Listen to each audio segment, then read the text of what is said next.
अरे भाई तुम कब काटोगे मारोगे? जब तुम सब मर जाओगे कब मारोगे? अरे ईसाई मुसलमानों को कब मारोगे? 80 को काटा हूँ, 83 साल का हूँ, 83 मारे 83 अभी जिंदा मेरी उम्र है। 70 कर लूंगा तब मरूंगा, इससे पहले नहीं मरूंगा। और बोलो दोस्तों, तो कैसे हैं आप सब लोग? उम्मीद करता हूँ आप सब अच्छे से होंगे, खैरियत से होंगे। और सभी को मेरी तरफ से नमस्ते, अस्सलाम वालेकुम, सत श्री अकाल।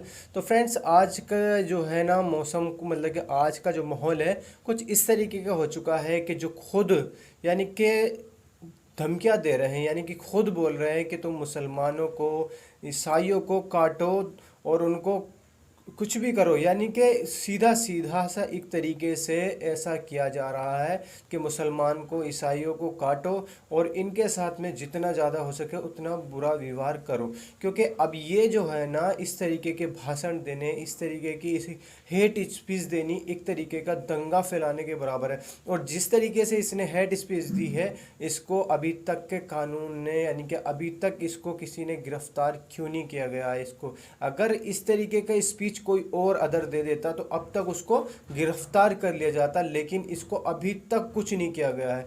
देख सकते हो, मैं आपको इसकी वीडियो क्लिप दिखा देता हूं कि इसने किस तरीके से, कितना गंदे तरीके से बोला और साफ साफ लफ्ज़ों में कह रहा है कि मैंने अभी तक अपनी लाइफ में, यानी कि 83 साल का ये आदमी है और इसने 80 मर्डर कर रखे हैं, 80 खून कर रखे हैं इसने, और कह रहा है कि सेंचुरी करके ही मरूंगा, जब तक सेंचुरी नहीं होगी तब तक नहीं मरूंगा। यानी कि अभी इसको और भी मर्डर करने, खुला खुला कह रहा है कि इसने और भी मर्डर करने हैं। और अभी तक इसने इतने मर्डर किए, अभी तक इसको पकड़ा क्यों नहीं गया? अभी तक इसके साथ में कुछ ऐसा एक्शन क्यों नहीं लिया गया जो ये आज इस तरीके से जंतर मंतर पे इस तरीके के भाषण दे रहा है? तो आप इसको एक मर्तबा देखिए और उसके बाद आप खुद बताइए कि इसको अभी तक FIR क्यों नहीं हुई और क्यों नहीं इसको अभी तक हवालात में डाला गया। ईसाइयों ने कहा तोड़ो बांटो राज करो, मुसलमानों ने कहा काटो मारो। अरे भाई तुम कब काटोगे मारोगे? जब तुम सब मर जाओगे कब मारोगे? अरे ईसाई मुसलमानों को कब मारोगे? अरे ईसाई मुसलमानों को कब मारोगे? अरे तुम्हारे पास क्या है जो मारोगे? इतनी सी चाकू है जो सब्जी काटते हो, वो चाकू से कुछ नहीं होने वाला, हथियार रखो। उनको अगर उस समुदाय को डर लगता है तो समुदाय पाकिस्तान या बांग्लादेश चला जाए। और ये कुछ लोग कह रहे हैं कि अगर उस समुदाय को डर लगता है तो वो पाकिस्तान या बांग्लादेश चला जाए। तो इनको ही मैं समझाना चाहूँगा कि देखो, कोई ना तो पाकिस्तान जाएगा ना बांग्लादेश जाएगा।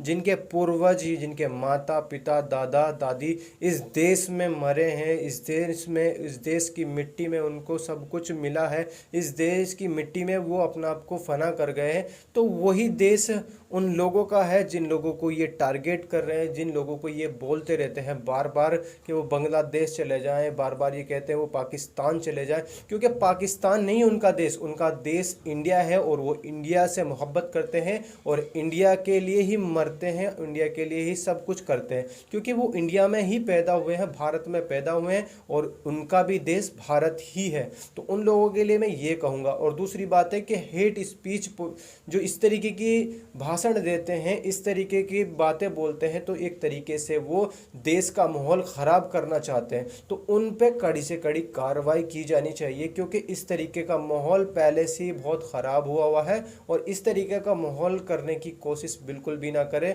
अब जैसे कि आप सभी देख रहे हो कि जंतर मंतर पे ये किस तरीके के भाषण दे रहे हैं कि क्यों नहीं कोई कानून कार्रवाई की जाती इन लोगों पर, क्यों नहीं इस तरीके इनके लोगों के ऊपर कोई एक्शन लिया जाता है। तो फ्रेंड, मैं तो आपसे यही कहूँगा कि इन लोगों के ऊपर जल्दी से जल्दी कोई एक्शन लिया जाए, ताकि ये लोग ना देश का माहौल ख़राब करने की कोशिश कर रहे हैं। ये इस तरीके की स्पीच देते हैं जिससे देश में कुछ गड़बड़ हो जाए। पहले ही ऑलरेडी बहुत ख़राब हो चुका है देश के अंदर, और ये लोग पता नहीं क्या चाहते हैं, क्या मिलता है इन लोगों को। जब हम हिंदू मुस्लिम सिख ईसाई आपस में भाई मिलकर के रह रहे हैं तो आप लोगों को क्या मिलता है?